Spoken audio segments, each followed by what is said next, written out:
abordar diversos saberes y enfoques sobre la forma de ser y estar en el mundo en relación con el ser varón o el vincularse con hombres. Promover entre las personas presentes el diálogo y la reflexión sobre cómo los estereotipos de género están presentes y afectan nuestra vida cotidiana, y sobre todo detectar alternativas saludables posibles para aquellos vínculos que no son del todo sanos. Reflexionar sobre el eje masculinidad y salud, ¿no? Que es un gran tema en sí mismo. Por supuesto, todo el área de paternaje, el cuidado, la corresponsabilidad, la sexualidad. Y bueno, intentaremos buscar algunas aproximaciones y avances en lo que ha sido el trabajo en las últimas décadas, con este eje del trabajo con varones, del trabajo con hombres, del trabajo en masculinidad. Por supuesto que tiene como objetivo principal, por lo menos de donde lo concebimos nosotros, el promover los derechos de todas las personas, fundamentalmente trabajar en revertir aquellas situaciones de vulneración de derechos, sobre todo mujeres, niñas, adolescentes, y bueno, desde ese lugar, sin duda, que tenemos que enfocarnos, ¿no? Pero bueno, la pregunta que tienen allí en pantalla ya un poco la explicitamos. Somos un montón de gente que está vinculada con la Universidad de la República desde diferentes roles, funcionarios, funcionarias, técnicos, profesionales, estudiantes, quizá seguramente muchos egresados de otros servicios de los que trabajamos. Así que bueno, sin duda un grupo súper amplio de personas interesadas en la temática, que vamos a estar trabajando durante estas 2 horas y intentando crecer en conjunto, ¿no? Ahora, la pregunta que me gustaría hacerles, y acá, bueno, abrir el micrófono, si es posible, 5 minutitos, tratando de ser lo más breves posible, como para romper el hielo, ¿no? Para ustedes, ¿qué son las masculinidades, no? Cuéntenos un poquito, que ya han participado en instancias donde se habla de este tema. ¿Por qué creen que es interesante hablar de esto? ¿Todos los hombres serán iguales? ¿Seremos iguales? ¿Qué es esto de la masculinidad en plural? ¿No? Por ahí, primero con esas 3 preguntitas. Capaz que participen 2, 3 personas, 5, ahí para ir como haciéndolo dinámico. María Laura levantó la mano, es lo que yo visualizo. Así que abra micrófono y expongan. María Laura, ¿está por ahí? Sí, María Laura levantó la mano. Bueno, no la escuchamos. Capaz que no tiene audio. ¿Para la sentenciada? No tiene audio. Ahora Laura, sí, ahora sí. ¿Ahora? ¿Ahí? ¿Sí? Sí, perfecto. Bueno, ¿qué tal? Buenos días a todas y todos. Yo, bueno, tengo 52 años y me crié considerando la masculinidad como el poder, ¿no? Como el manejo de todas las situaciones en la casa, o sea, no solo económicas, sino preguntarle a tu padre, consulta con tu padre, verifica con tu padre. Y bueno, hoy por hoy tengo una familia y tengo mi marido y mis hijos y trato de revertir ciertas cosas, pero claro, hay mucho que quedó en el inconsciente y es difícil, ¿no? Mis hijas me lo hacen ver todos los días. Pero bueno, un poco así veo la masculinidad y espero que bueno, que por momentos cambiar, sí, sí, claro, que intento y lo trato de hacer todo lo que puedo. Tengo un hijo varón también, entonces trato de hacer un equilibrio un poco entre mi hijo, mi marido y bueno, y lo que mamé de chica, ¿no? Gracias por dejarme participar. Gracias a ti, María Laura, y sí, sin duda que más allá de la dimensión teórica, que se pueda analizar, acá está lo práctico concreto, ¿no?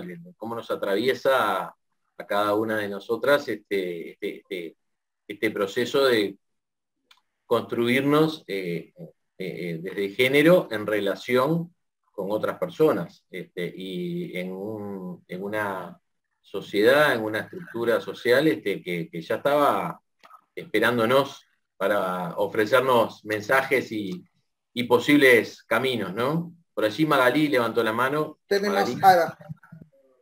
Sí, bueno, buenos días, Fernando, y a todo el equipo. Sobre el tema de las masculinidades, es una construcción social que se da en torno a los roles de género que se construyen, ¿no? Entonces, en base a eso, históricamente sabemos cómo se ha construido el papel del hombre en la sociedad, y creo que viene de la mano de esto, ¿no? De quién toma las decisiones, de la situación con que se posiciona la mujer frente a las decisiones que se toman, por ejemplo, en el hogar, en los lugares de trabajo, porque esto no se da solamente en el relacionamiento dentro de los hogares, ¿no? Sino también dentro de los lugares de trabajo, en la sociedad misma, ¿no? En todos estos espacios se construyen estos roles donde la masculinidad se viene trabajando muchísimo en ello, ¿no? Pero no deja de ser siempre la que predomina, y, y creo que además no solamente desde lo que lee el hombre de su comportamiento, sino todos nosotros, como lo dijo recién la compañera, nos tenemos que estar todo el tiempo replanteando ante los roles que nosotros jugamos dentro de esas relaciones, ¿no? Porque a veces, sin darnos cuenta, lo que estamos haciendo es reproduciendo todo el tiempo el predominio de un género sobre el otro, y en este caso claramente el de las masculinidades, ¿no?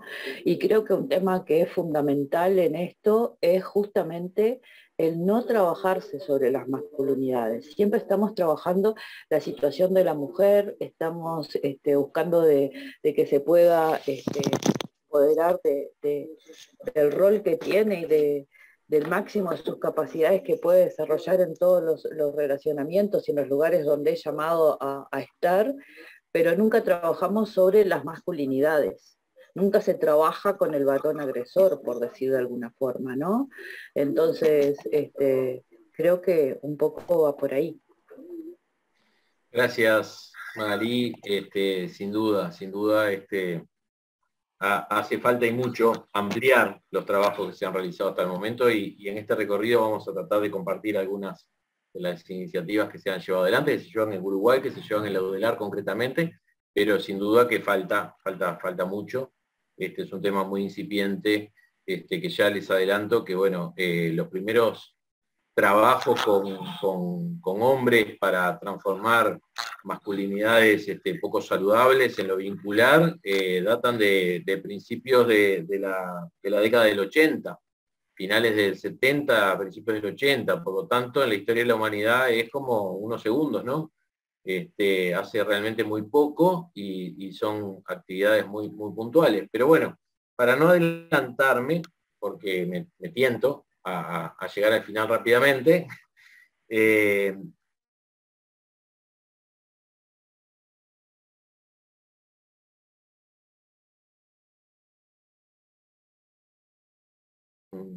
si es posible concentrarse ahí, cerrando los ojos un segundo, pensando, sintiendo sobre todo, a ver si pueden recordar un mensaje que les venga de, bueno, aquellos primeros momentos de la vida donde alguien les dijo, bueno, un hombre, bueno,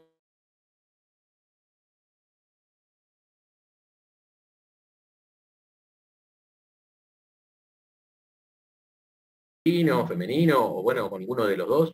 Bueno, ¿qué mensajes te dieron a lo largo de tu vida, ¿no? Aquellos que considerás que han calado hondo y que se instalaron, como bien decía María Laura hace un rato, en una zona no tan consciente, y fueron construyendo subjetividad y formas de vincularnos con las demás personas. Y traten de anotar, si tienen por ahí un papelito, 2, 3 palabras, alguna frase corta, o guardarlo en la mente. Y entonces acá les propongo la siguiente actividad, el próximo paso. donde vamos a intentar que esto salga bien, y si no sale bien, usaremos como plan B el chat. Pero la propuesta es que entren en Menti, que ahí tienen la dirección, www.menti.com, colocando el código que allí figura, les va a proponer la opción de incluir 3 palabras de cómo debe ser un hombre para ustedes. No ahora, sino aquellos mensajes que recibieron a lo largo de sus vidas. Aquello que ya fue dado para ustedes no es fruto de su propia reflexión, sino que fueron códigos culturales que estaban ahí disponibles en el transcurso de la vida. Y voy a dejar de compartir pantalla cuando, bueno, ustedes me indiquen. Yo acá no veo el chat, pero cuando El chat, el chat ya tiene respuestas, Fernando. El chat ya tiene respuestas, pero vamos al Menti y vamos comentando mientras se va a hacer el Menti lo que dice el chat. Yo te ayudo. Perfecto. Entonces voy a dejar de compartir pantalla para poder ir al Menti y volvemos compartiendo el resultado de esta primera pregunta compartida. Bien.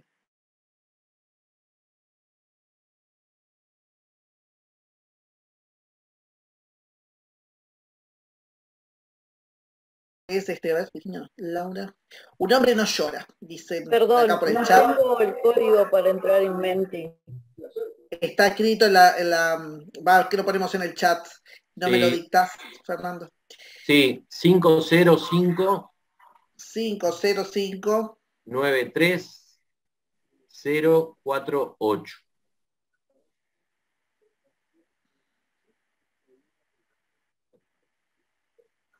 Ahí va. 505-93048. Ahí está. Ahí está de nuevo repetido y ya está en el chat que Victoria Faunde nos ha...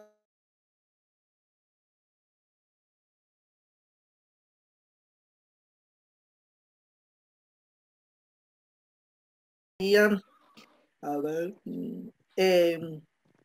nuevamente el código.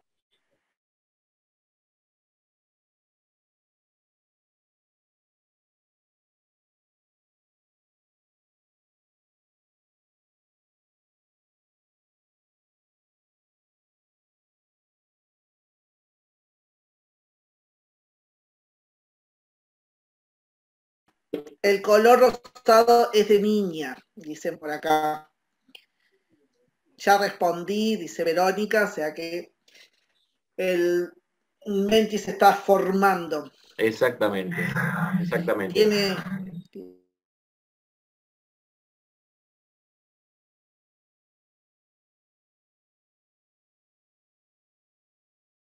Si puedo, ¿cómo se va construyendo? La nube de palabras. Ahí está. Visualizamos ahí que aparece, bueno, fuerte, aparece como en el medio, ¿no? Fuerte y claro. Proveedor, no llora, protector, inteligente, aparece esto de la razón, ¿no? Fuerza, insensible, ¿no? Poder, aparece por allí, mujeriego, líder, ¿no? Trabajador insensible, aparece en cerca. Bueno, sin duda un sinnúmero de ideas fuerza, de conceptos, de adjetivos y de formas de ser y estar en el mundo que si uno se pone a visibilizar, por supuesto que hay excepciones y cuestionamientos, pero encontramos que esto tiene sentido cuando trazamos un mapa de cómo son los hombres en general, cómo somos los hombres en general en la cotidianidad y cómo nos vinculamos con otros hombres que tienen o no estas características, ¿no? Cada quien podrá hacer como su propia observación de con quienes se vinculan. Así que nos vamos a quedar con esta foto por ahora, ¿no? Protector, poder, que no llora, fuerte, proveedor, insensible, mujeriego, fuerza, trabajadora. Aparecen como, de alguna manera, si esto fuera un panfleto publicitario, alguien que llega a planeta Tierra dice, bueno, yo quiero ser hombre, ¿cómo tengo que ser? Imagínense que le damos esto. Bueno, parece parece una condena, ¿no? Para él y para todo su entorno, pero bueno, eso es lo que estuvo ahí disponible para mucha gente. Y esto no justifica, por supuesto, nada de lo que sucede después, es simplemente algo descriptivo, ¿no? Así que vamos a seguir con la presentación.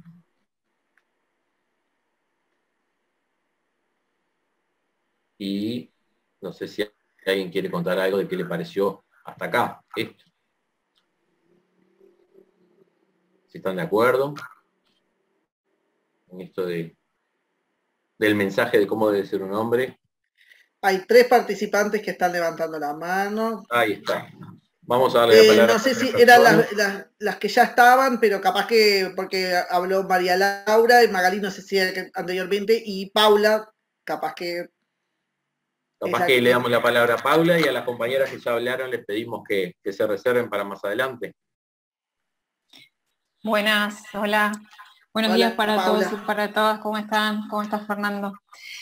Bueno, todo ese conjunto de palabras que los compañeros y las compañeras pusieron, me parece que sí, tienen que ver con cómo nos vamos formando y cómo se van formando los varones, y tienen que, de alguna manera, como adherirse a esas consignas, ¿no? Es lo que tiene que ver, como tú decías, es como dijiste, como una condena.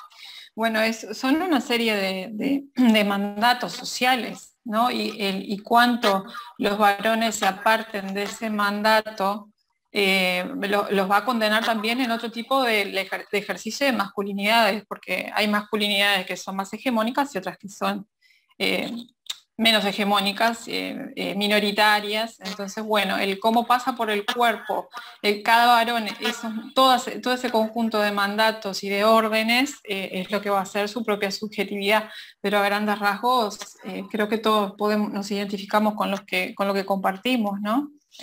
Tiene que ver con un montón de privilegios también, ¿no? Lo que no quiere decir también que no haya un montón de obligaciones y que haya también cierto sufrimiento en la adhesión a esos mandatos también, ¿no? En esto que tú llamaste condena. Sin duda, gracias, Paula. De nada. Un gusto de compartir una vez más.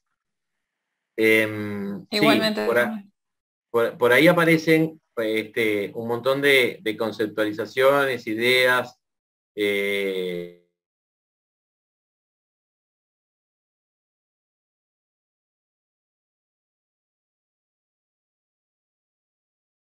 entonces solo se puede ver desde un paradigma interseccional, y bueno, no estamos queriendo pasar raya ni ser esencialistas en ningún sentido.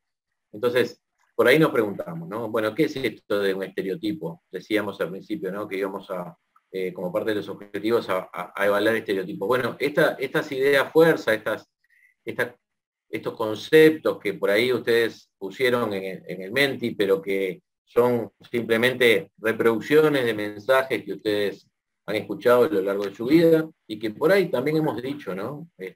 Porque uno reproduce patriarcado muchas veces, lamentablemente. Entonces, ¿qué es esto del estereotipo? Bueno, es justamente esto, ¿no? Son como ideas y conceptos, símbolos que marcan cómo debe ser determinada persona, determinada forma, determinado género, determinado rol, ¿no? De alguna manera los estereotipos están asociados con mandatos de género, ¿no? Esto de, bueno, vos debés ser, por eso usamos el verbo deber, ¿no? Vos debés ser así o asá, según si sos mujer, si sos varón. Por suerte eso se está deconstruyendo a nivel social y ya se flexibiliza cada vez más. Por supuesto que en la década de nuestros abuelos y abuelas, el mandato era mucho más fuerte que lo que es hoy, pero igual se conserva, y quizás seamos los varones los más resistentes a transformar esto. Por eso la pregunta del conversatorio: ¿qué pasa con la masculinidad, no? Bueno, ¿qué nos pasa que estamos resistiendo tanto los cambios? Bueno, quizás tenga que ver con esto que decía Paula de los privilegios que no queremos perder, ¿no? Fernando, por ahí por el chat quizás algo interesante que sí, por favor, plantean de que la poca participación de hombres en el conversatorio. Sí, sí. Sin duda que estos temas convocan más a mujeres que a varones históricamente y bueno, cuando queremos convocar solo a varones a veces nos quedamos sin participantes, público. Sin público. Pero bueno, es importante igual esto de hablar todas las personas más allá de género sobre estas cuestiones, porque bueno, todos nos relacionamos genéricamente y es bueno también mirar un poco y cuestionar desde dónde, ¿no? Qué cosas sostenemos y qué cosas no aceptamos. Por allí está el concepto de hegemonía, ¿no? que primero Gramsci, en general vinculado con las clases sociales, y después Connell, a partir de la década de los 80, propone el concepto de masculinidad hegemónica, ¿no? Que ya se ha nombrado acá, que bueno, que es aquel conjunto de atributos que serían designados en cada momento histórico, por cada sociedad, para esa imagen de hombre ideal, ¿no? Y entonces no sería una persona real de carne y hueso, el hombre hegemónico, sino que sería como algo aspiracional, una meta a llegar simbólicamente en determinada sociedad. Y bueno, el conflicto que genera el sostener ese acercamiento en cada persona, pero también en los vínculos que esas personas despliegan. Y ahí es donde aparecen los costos, ahí es donde aparecen los impactos, ahí es donde aparecen las contrahegemonías, ¿no? Y de alguna manera, bueno, aquellas tensiones que se van generando entre quienes se aproximan más al modelo de alguna manera esperado y quienes se alejan más en el otro extremo, ¿no? Bueno, pero ¿por qué? ¿Por qué se generan esto de las hegemonías, ¿no? ¿Y por qué se sostiene? Bueno, se genera por una distribución desigual de poder, no solo la distribución, sino la asignación desigual de poder, y entonces, bueno, asociado a eso aparecen determinados privilegios, aparecen determinados beneficios o perjuicios, y el intentar consolidar eso, o el no querer perder, hace que se mantenga y se reproduzca, ¿no? Que sea tan difícil cambiar. Esto es lo que de alguna manera va a dar ingreso a los diferentes tipos de violencia basada en género, ¿no? Que son violencias que pretenden perpetuar esa distribución desigual de poder y marcar el lugar de cada quien en el mundo. Esto pasa entre los géneros, pero también intragénero, ¿no? Y acá es donde, por supuesto que cuando nos ponemos a pensar en las diferentes formas de ser mujer, las diferentes formas de ser varón, o las diferentes formas de ser persona más allá del género masculino, femenino, bueno, encontramos sin duda un ordenamiento que es muy fácil para la mayoría de nosotros y nosotras identificar. Bueno, ¿qué se aproxima más a la hegemonía? ¿Qué tiene más valor, entre comillas, socialmente? Acá en Montevideo, Uruguay, o en todo el país, podríamos hasta comparar determinadas ciudades o territorios para ver si hay diferencias o igualdad. Hay algunas cosas que son más o menos similares en diferentes lugares del mundo, y hay otras que son bien particulares, ¿no? Y ahí en esa intersección se entrelazan cosas bien interesantes.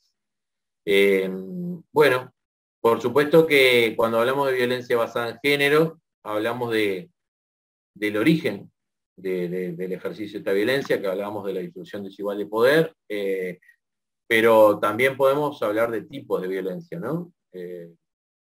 Por supuesto que ustedes conocen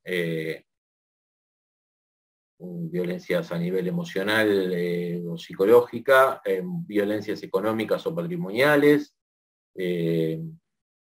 física. Hay una conceptualización que habla de violencia física alrededor, que muy poca gente la percibe, la identifica, que es, por ejemplo, cuando golpeamos algo, cuando golpeamos una puerta, tiramos un plato, golpeamos la mesa y decimos, no, pero no es violencia física. Bueno, pero estamos golpeando un objeto que podría ser vos, entonces estamos generando violencia física alrededor, y eso genera un impacto en la persona que es receptora de ese mensaje, porque la violencia, además de ser el golpe, va marcando un mensaje y va construyendo una forma de relación. Esto lo decía la primera compañera que habló, esto de los mensajes que nos daban pequeños en cuanto a qué pasaba cuando llegaba mamá o cuando llegaba papá, o sea, ¿no? ¿Qué pasaba cuando llegaba un hombre o una mujer a la casa? Y esos también son mensajes que se van construyendo y van marcando formas de percibir el vínculo con esos lugares, con esos roles, ¿no?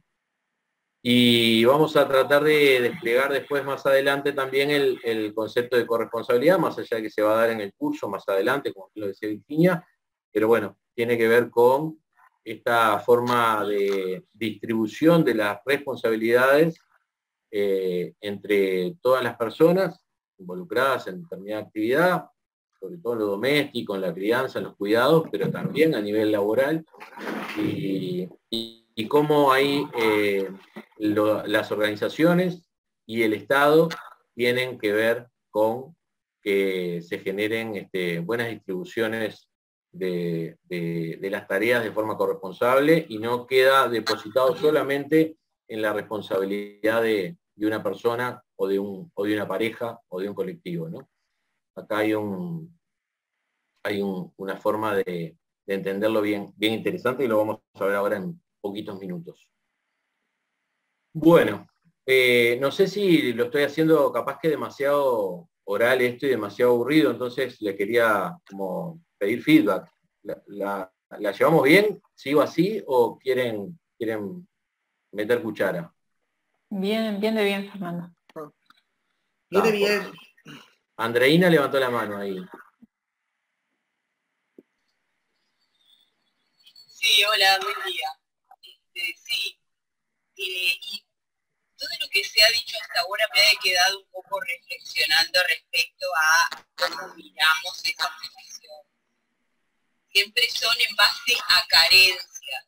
O sea, los varones deberían dejar de ejercer violencia, deberían dejar de ejercer un rol dominante o hegemónico, deberían dejar de hacer cosas.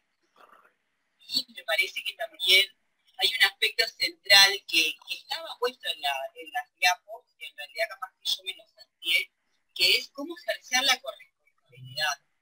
Cómo ejercer la corresponsabilidad en un nivel de igualdad y en un nivel de relaciones entre géneros. Y ya no marcando desde el prejuicio, uno domina al otro, ¿verdad? Capaz que eso me queda resonando, pero porque bueno, estos temas vienen trabajados desde diversos lugares y bueno, he tenido oportunidad de compartir con muchísimas compañeras desde el 2011, desde Antonella Lima, intercambiando en los pasillos, ¿no? Pero siempre me queda resonando eso, de que bueno, ¿cómo dejamos o cómo permitimos integrar esa otra mirada que es, bueno, la relación entre los géneros y la relación entre los géneros en un nivel de igualdad y no generando otra dominación. Pero, nada, agradezco la oportunidad de participar en estos debates porque me parece interesante. Súper importante, Andreina, muchas gracias por la intervención. Y sí, es difícil como desde dónde nos posicionamos. Si lo miramos a nivel histórico, entonces de alguna manera entendemos el recorrido de los diferentes movimientos feministas y de las denuncias de vulneración de derechos y de lugares desiguales en la sociedad, o nos tratamos de situar más en el acá y ahora y en qué hacemos acá y ahora quienes estamos, o nos proyectamos al futuro con algunos deberíamos hacer X cosa distinta, o todo junto y todo a la vez, ¿no? Sin duda que en esto de los paradigmas de la complejidad, tenemos que darnos el desafío de construir nuevos objetos con esto de la masculinidad, ¿no? Una cosa más transdisciplinaria de decir, bueno, vamos a salirnos de la simpleza de cómo debe ser un hombre y vamos a ir hacia bueno, cómo deberíamos vincularnos con nosotras mismas, las personas, y con las demás, ¿no? Es realmente un desafío tremendo y bueno, en eso estamos insertas. Entonces, como les decía, algún recorrido breve para decir, bueno, pero ¿dónde estamos parados, no? Bueno, principio de los 80, inicio de las primeras iniciativas de trabajo con hombres. ¿Cuáles eran los motivos de estas primeras iniciativas? Bueno, por ahí la literatura, que no es mucha, que habla sobre el trabajo con hombres, dice que en Estados Unidos se desarrollaron 2 modelos de trabajo con varones a nivel grupal, en donde se promovía la atención para que dejaran de ejercer violencia a nivel de pareja, a nivel doméstico, ¿no? Pero una de estas primeras iniciativas tenía que ver con marines que volvían de la guerra, y entonces generaban gran impacto de violencia en su hogar, ¿no? Entonces la primera reflexión que nos surge ahí, que uno podría decir, bueno, pero esto es proyectable al resto de la sociedad o no, es, bueno, un Estado que construye, de alguna manera entrena y fomenta ciertas formas de ser persona para la guerra, y después las busca rehabilitar para la paz, ¿no? Es una metáfora que a mí me gusta pensar en esto porque hablamos de construcción de las masculinidades, entonces hay una construcción que después tenemos que deconstruir. ¿Por qué tener que hacer este doble trabajo, este doble esfuerzo, ¿no? Capaz que podemos en algún momento empezar a construir masculinidades saludables, de arranque, ¿no? Bueno, después se iniciaron procesos de sensibilización para varones. Hubo un episodio en Montreal, en Canadá, que lo pueden ver en una película que se llama Polytechnique, que es un episodio donde entra un hombre a un politécnico, a una universidad en Canadá, y separa hombres de mujeres y termina asesinando cerca de 20 mujeres y hiriendo a algunas otras personas. Y esto lo hace por el hecho de que son mujeres, lo hace por el hecho de que no deberían estar estudiando eso, según él, porque esa era una carrera para varones. Esto da paso a la campaña del Lazo Blanco, que es una campaña de sensibilización que si ustedes buscan en internet van a encontrar muchísima información en español, en inglés, y vinculado con la campaña del Lazo Blanco en Latinoamérica van a encontrar un sinnúmero de materiales para que sean escritos sobre masculinidades. Y sobre todo lo que se ha buscado es esto de sensibilizar a varones en que tenemos que ser parte de la solución y ya no solo parte del problema, ¿no? Tenemos que, como varones, tratar de promover el cambio en nosotros mismos y en la sociedad toda para que esto que pasó en Canadá en la década de los 80 no vuelva a pasar, pero sigue pasando, ustedes lo saben, lamentablemente, ¿no? Esto dio pie después a otras campañas y a otras redes de trabajo con varones y mujeres, pero en el sentido de la masculinidad o las masculinidades. Por ejemplo, la campaña Men Engage, que también pueden googlearla y encontrar un montón de información, que es una campaña que busca también, una red que busca trabajar el tema de masculinidades a nivel global.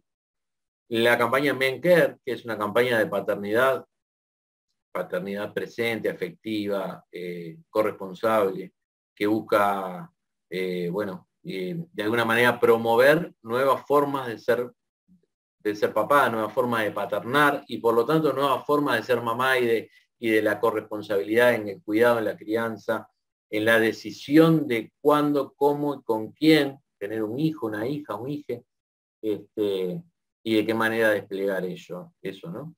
Y bueno, desde el año 2006, vean que estoy tratando de ir avanzando rápidamente en el calendario, desde el año 2006, si no me equivoco, ahora me queda la duda si fue 2006 o 2003 el primero, se generaron una serie de coloquios sobre masculinidades, una iniciativa que involucra a la academia, y se hacen, 2 coloquios en México, uno en Colombia, uno en Chile, uno en Costa Rica, uno en Brasil y uno en Uruguay. En Uruguay fue en el año 2010, la sede fue la Intendencia de Montevideo, la Facultad de Psicología de UDELAR apoyó, el Centro de Estudios sobre Masculinidades y Género ahí que se estaba formando como organización de la sociedad civil también.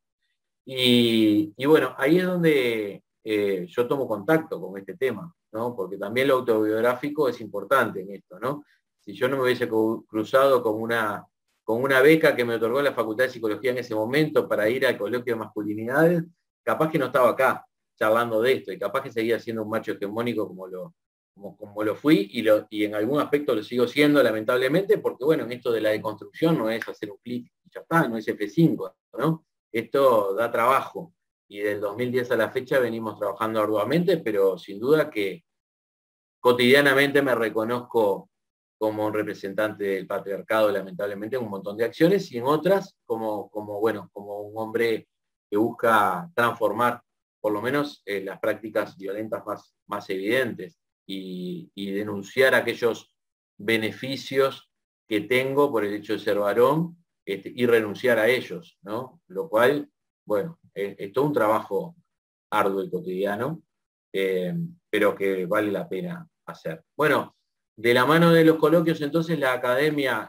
toma estos temas y se generan infinidad de actividades también a nivel nacional en muchos países, y hay algunas cátedras, algunos lugares, por ejemplo, de Lodelar, empiezan a posicionar, más allá del tema género, como es el programa de género de la Facultad de Psicología, involucra gente que hace más de 20, 25 años que trabaja en Lodelar la temática, pero bueno, hay algunos cursos concretos y algunas investigaciones concretas que se enfocan en el tema de masculinidades, interrelacionados con feminismos, algunos proyectos de extensión universitaria que buscan sensibilizar y trabajar en conjunto con diferentes poblaciones, como lo estamos haciendo ahora, por ejemplo, acá en el municipio con Anabel Benicelli, en un proyecto de extensión, donde, bueno, tratamos de involucrar todas estas temáticas, pero también trabajar con todas las personas posibles, ¿no? Desde los diferentes roles. El Estado y los organismos internacionales han promovido normativa y disposiciones y llamamientos desde la Organización Mundial de la Salud, que dice que la violencia basada en género es un problema de salud pública, hasta, por ejemplo, un director de ONU-SIDA hace un par de décadas que dijo: tenemos que dejar de ver a los hombres como parte del problema y pasar a verlos como parte de la solución. La ley de violencia doméstica del 2002, que ya nació con críticas, pero bueno, fue importante en su momento como una iniciativa, y la ley integral de diciembre del 17 para erradicar la violencia hacia las mujeres, colaborar en la erradicación, ¿no?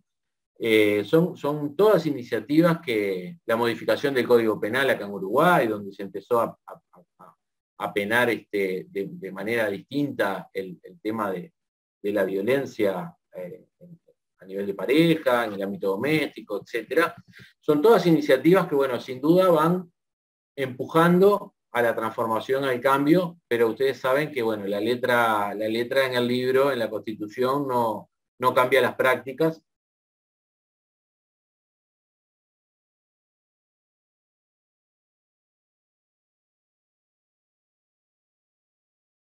Sociedad civil, a hombres y a mujeres, a todas las personas, a involucrarnos con estos temas, ¿no? Y bueno, quizá el gran debe sea el movimiento de hombres por la igualdad de derechos, ¿no? Ustedes, si yo les pregunto, seguramente no han visto grandes marchas multitudinarias de varones luchando por la igualdad de derechos, ¿no? Denunciando las violencias que ejercemos los varones, ¿no? Y promoviendo hasta con la necesidad de ponerle un nombre, un movimiento de varones con estas causas. Muchas veces se discute si los varones podemos ser feministas, o en realidad somos profeministas, o estamos a favor del feminismo, o lo que sea, y no nos damos cuenta que en toda esa discusión lo que nos perdemos es la posibilidad de autopensarnos, ¿no? y de autodenominar cómo sería un movimiento de varones por los derechos igualitarios de las personas y en lo concreto, ¿no? ¿Cómo podemos pensar diferentes formas de abordaje para promover el cambio? Bueno, a mí me gusta mucho proponer que como si fuera un laberinto donde por ahí adentro estamos todos y todas, y decir, bueno, hay múltiples entradas y múltiples salidas, y lo divertido es que si uno se entusiasma con el recorrido, puede volver a entrar por otra puerta y volver a salir por la misma puerta que entró, pero de alguna manera transformada, ¿no? Entonces, por ahí uno le puede entrar por el lado de la paternidad. Imaginemos, ¿no? Yo acá me gustaría hacer una pregunta a los varones que están acá en el conversatorio, que como estoy compartiendo pantalla no veo el chat, pero les pido que lo escriban o lo digan, si lo dicen mucho mejor. ¿Y cuándo fue la primera vez que pensaron en ser papá? O en no serlo. O sea, ¿cuándo fue la primera vez en la vida de ustedes que estuvieron evaluando esto de quiero ser padre, no quiero ser padre, cuántos hijos quiero tener? Nelson. Hola, ¿cómo están? Buen día. Muchas gracias por estar ahí. Está muy buena el conversatorio. Y contestando a esas preguntas, yo en lo personal, la primera vez que me planteé no ser papá o la posibilidad que podía tener los beneficios de no ser papá fue a una edad temprana. Fue pasada en mi juventud. Tipo de 20 años, nunca pensé que iba a ser papá. Y la primera vez que pensé que iba a ser papá fue a los 30 y algo de años, largos, 30 y pico largos, cuando fui papá por primera vez, en realidad.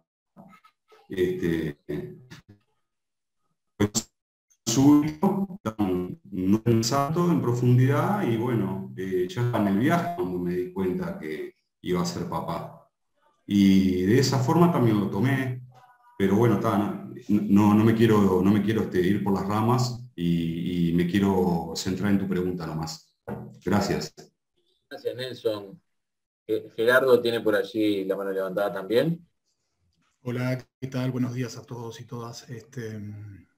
Bueno, no entendí bien la pregunta porque escuché a Nelson diciendo la primera vez que decidí no ser papá.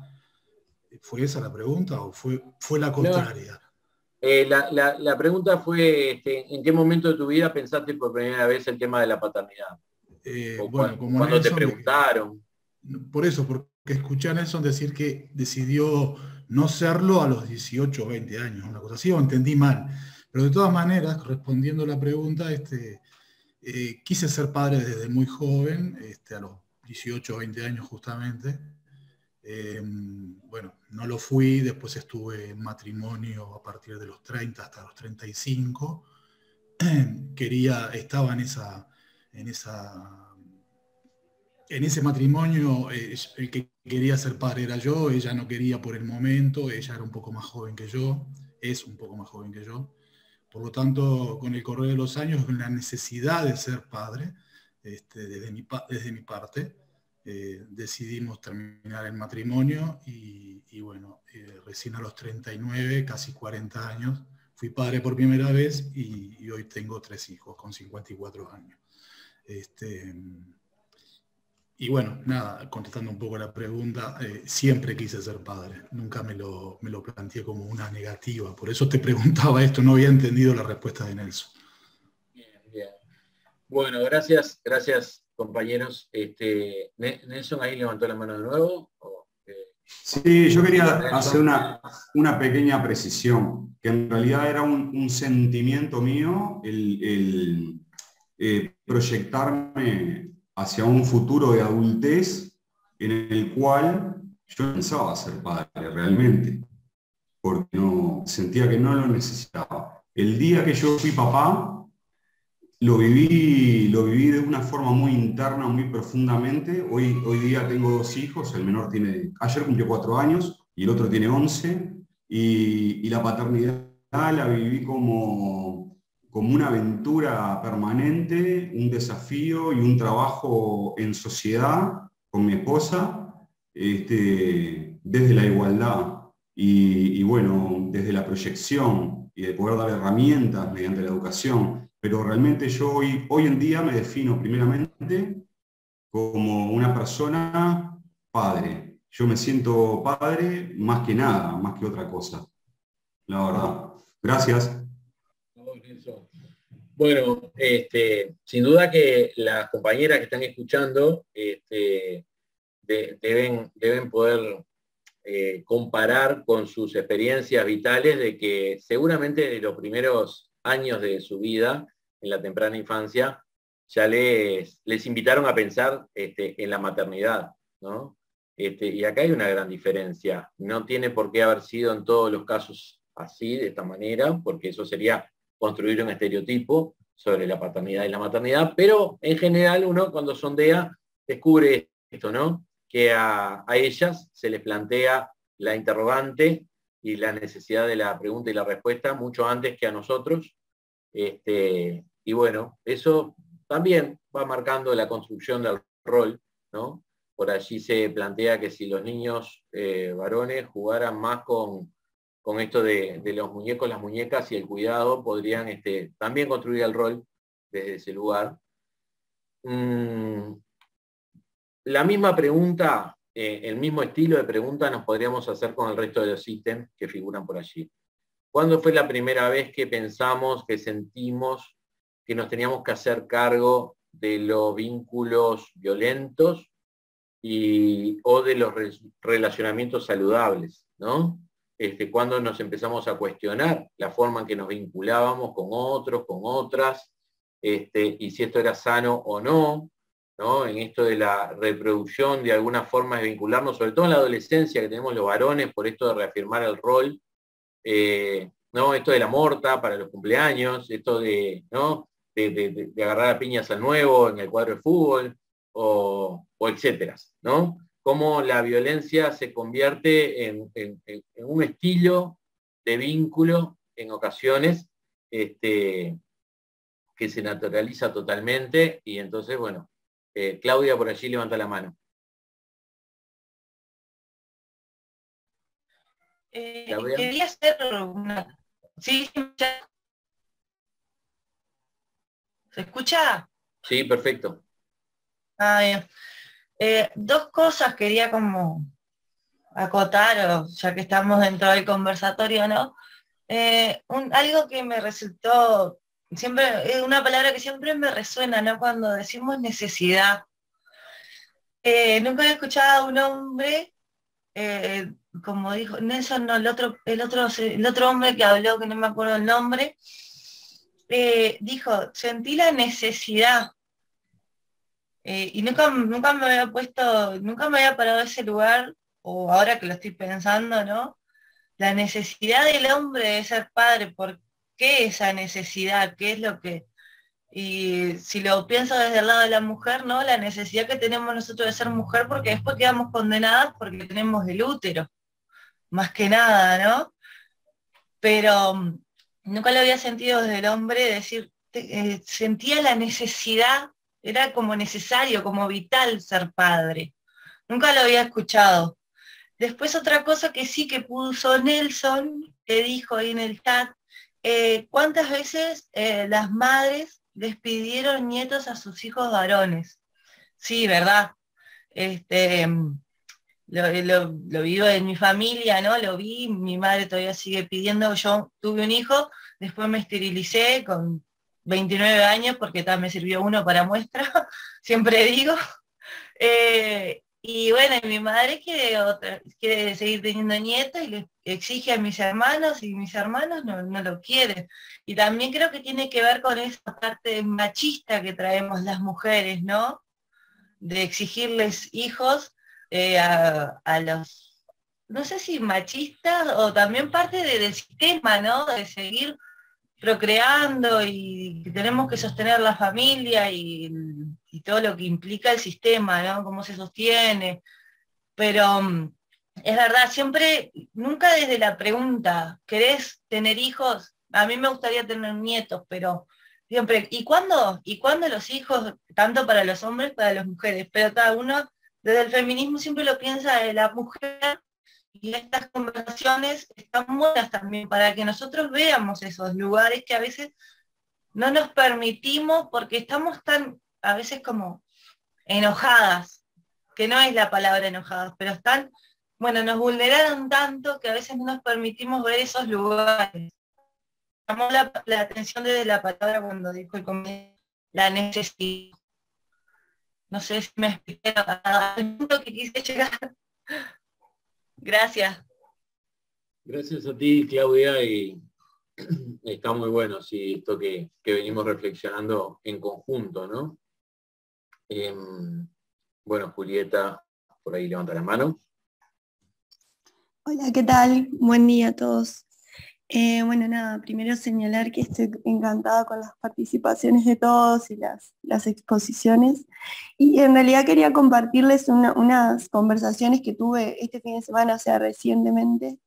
Estaba almorzando con otras personas y se da una conversación en donde una madre habla sobre su hijo de 26 años y se refiere a la paternidad, ¿no?, de su hijo y dice como que su hijo en realidad no está preparado para ser padre porque, nada, por ejemplo, ella tiene miedo de dejar a la hija con el padre porque el padre no se va a despertar cuando la hija se despierte. Entonces, esto me lleva a pensar esto que mencionas vos, como decir, bueno, también la mujer estar abierta a cambiar esos roles, ¿no?, en la paternidad y abrirse a repartir esas responsabilidades, porque acá era la madre la que estaba, ¿no?, sobre su hijo diciendo que no era capaz, en lugar de decir, bueno, veamos la forma de que seas capaz, o bueno, repensémonos y reconstruyamos esa relación entre todos. Entonces, nada, quería como compartir eso. Sí, está muy bueno, Julieta, lo que planteás, y acá a mí se me ocurre incorporar la dimensión de que la responsabilidad, a pesar de que es personal, en mantener vínculos saludables y en trabajarse y demás, no puede quedar solo en la dimensión de lo personal, porque no puede quedar solo en, yo quería o yo no quería, o a mí me parece, o yo pienso, o yo siento, sino que también tiene que haber desde diferentes escenarios propuestas para pensar esto, propuestas para interrogarnos sobre esto, ¿no? Ahí, por ejemplo, está en esto de la dimensión de la paternidad, de la corresponsabilidad. A mí me sorprendió muchísimo, por ejemplo, la experiencia de Costa Rica con hombres jóvenes, el Instituto WEM concretamente, que son padres adolescentes, donde los invitan durante las clases para la preparación del parto que tienen ellas en las policlínicas de salud, los invitan a ellos a acompañar y en algunos momentos tener solo instancias entre varones para pensar qué es esto de que van a ser papás, que son hombres en construcción, adolescentes, que van a ser papás y que cómo van a hacer para paternar y para criar en conjunto con ellas, que en su mayoría también son adolescentes, cuando todavía no terminaron de formarse hacia el pasaje de la vida adulto, ellos, y cómo ahí hay un entrecruzamiento de derechos y de vulneraciones de derechos, en el sentido de que muchas veces para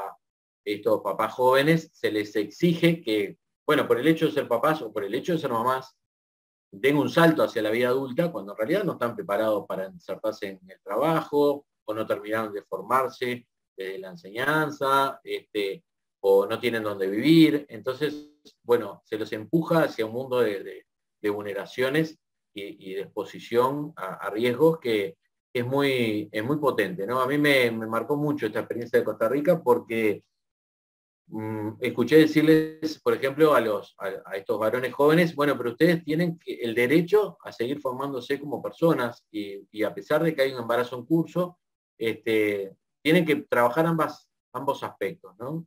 El de formarse como personas y el de formar y el cuidar y avanzar si es que deciden en este embarazo, en este nacimiento, en este hijo o hija que viene, ¿no? Entonces acá es donde se entran a mezclar. Por un lado el eje de paternidad, por otro lado el eje de violencia o relacionamiento saludable. Por otro lado, esto que coloco allí al medio que dice la masculinidad como factor de riesgo. Esto es al final de la presentación van a ver un link de una charla que tuvimos con Beno de Keyser en el marco del simposio Ubuntu, que es una actividad de casi un año de actividad virtual en el tema de masculinidades. Y bueno, Beno de Keyser, que es alguien que hace más de 3 décadas que trabaja el tema de las masculinidades en México, él es médico, visitó varias veces la UDELAB. Él nos habla de esto, ¿no? Cómo la masculinidad es un factor de riesgo y cómo muchas veces no nos cuestionamos esto, o las veces que nos cuestionamos esto es porque ya estamos enfermos o porque ya se está produciendo enfermedad a causa del ejercicio de la masculinidad. Sin duda, el ejercicio de la sexualidad masculina, cómo se configura, cómo se simboliza, qué erotiza, cómo se generan estos vínculos, si hay acuerdos, si hay violencias, es todo un eje en sí mismo, y por supuesto que, bueno, como les decía al principio, uno puede entrarle por cualquiera de estos lados, por el lado de la sexualidad, por el lado de la paternidad, de la violencia, de la masculinidad como factor de riesgo, o de la salud, y puede terminar tocando el resto de los temas sin ser el emergente original, ¿no? Y desde ahí es donde la Universidad de la República tiene que trabajar fuertemente, y ya está trabajando. Desde ahí el Estado tiene que dar instancias donde se pueda trabajar esto, tengas el género que tengas, y bueno, y la ausencia de estos dispositivos de trabajo, de estas oportunidades de enseñanza, de formación, de encontrar los medios para la salud, para el despliegue de la salud integral, bueno, generan en sí mismos riesgos y vulnerabilidades, ¿no? María Laura tiene la mano levantada hace rato. Perdón, María Laura, que te veo ahora.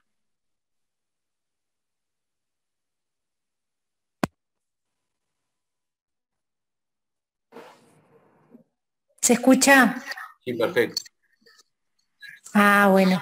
No, sobre el comentario del papel de la mujer también en esto de la familia, ¿no? Bueno, yo siempre me crié en un hogar donde la mujer, si bien aceptaba todo lo que venía desde el hombre porque era ama de casa, también era un poco la mujer maravilla, ¿no? Era la que hacía todo. Bueno, mi padre en cierta medida era como un hijo más, y yo un poco repetí ese patrón en mi casa, ¿no? Como que a pesar de que mi marido fue criado solo por su madre, sin embargo yo repito ese patrón todo el tiempo y como que me siento la mujer maravilla, y a lo largo del tiempo, gracias a estos simposios o a cosas que he tratado de leer o absorber de alguna manera, y mis hijas que me lo muestran todos los días, trato de sacarme ese rol, ¿no? De estar en todo, de hacer todo, de preparar las viandas, de ver qué están haciendo, qué están estudiando, y como que el rol del hombre es el de, bueno, en cierta medida el proveedor, porque en este sistema machista el hombre siempre gana más que la mujer, a veces a igual tarea.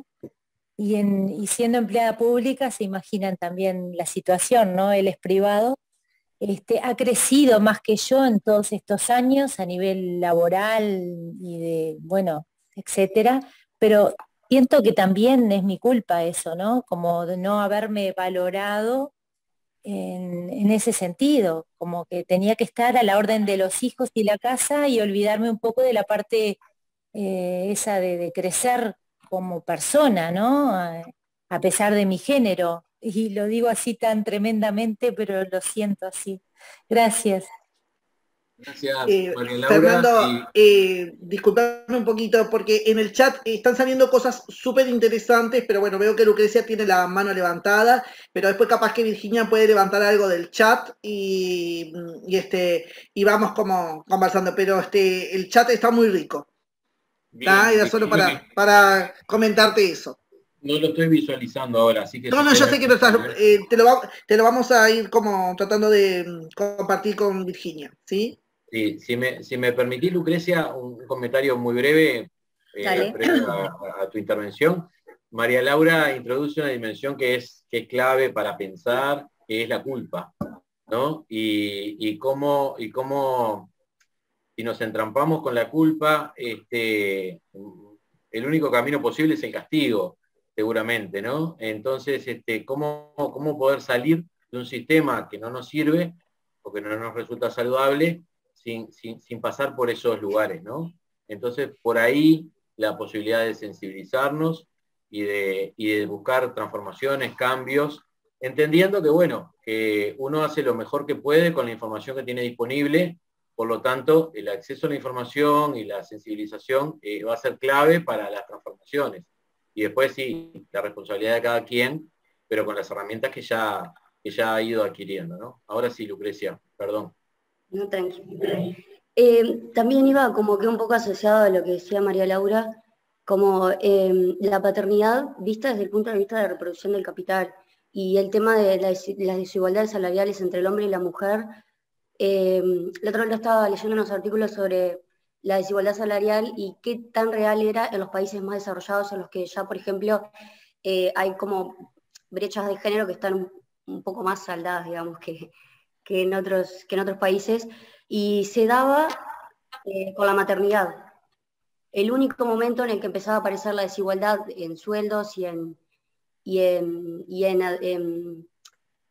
como el tipo de cargo que ocupaban y en el tema de ser los líderes, iba asociado al tema de que la mujer, por lo general, suspendía sus actividades académicas académicas no, profesionales, cuando era madre, y que se veía de forma diferente, por ejemplo, en el hombre eso, y de cómo estaba generada esa construcción social en el ámbito laboral con respecto al ser padre o al ser madre y cómo se evaluaba en los cargos y en los puestos de trabajo. Y creo que en general el tema de lo de la paternidad, o sea, está para reverse no solamente en aspectos de la masculinidad, sino a nivel transversal, de cuestionarnos el ser padres o no con respecto al sistema capitalista del que formamos parte por una cuestión de recursos y de la heteronorma que nos quiere decir que tenemos que reproducirnos para seguir consumiendo, y no tanto, o sea, sí, estamos un poco más atrás. Ahora actualmente tenemos que ver más el tema de lo doméstico y el tema de las tareas y el tema del compartir, pero me parece que es importante, o sea, marcar como eso, de que, nada, el tema me quedé con lo de la desigualdad salarial que comentó María Laura, por eso quería participar. Gracias. Sin duda, no solo salarial, sino de las condiciones de trabajo, que es un mundo bien importante. Ahora,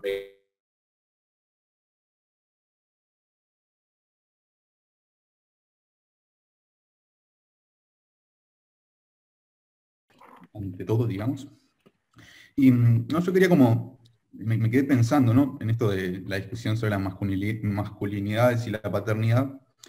Y en realidad tiendo a pensar, ¿no?, en una primera instancia que parte de la discusión tiende a llevar o adoptar el modo de que discutir en torno a las masculinidades sobre la paternidad tiene que ver con ver de qué forma se despliegan modos de relacionamiento entre padres e hijos que tienen que ver con un modo de paternar o de maternar, vamos a decirlo más precisamente, ¿no?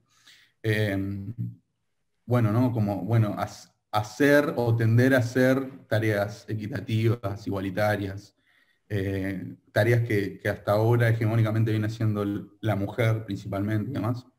En realidad creo que lo que posibilita esta discusión, o las discusiones sobre el feminismo o las masculinidades, tiene que ver también con repensar también lo que entendemos por paternar o maternar. Hay un modelo hegemónico de lo que es ser padre o madre, que también está sociodeterminado por ejemplo, el sistema capitalista, ¿no? El que se haya tendido a que la mujer críe a los hijos y el hombre vaya a trabajar es funcional a un sistema capitalista que hace que después ahora pensemos de que paternar o maternar tenga que ver con, por ejemplo, que padre-madre cuide a un niño o una niña o niñas. En realidad creo que también estas discusiones nos tendrían que permitir traspasar esas fronteras y cuestionar, bueno, ¿no habrá también otras formas de paternar-maternar que sean, por ejemplo, más comunitarias? O que tengan que ver con una responsabilidad por sobre las nuevas generaciones que no quede limitada a padre-madre netamente. Si la reproducción de la vida tiene que ver con la reproducción de la especie humana, y por ende también hay como o debería haber una especie de corresponsabilidad social en torno a los cuidados,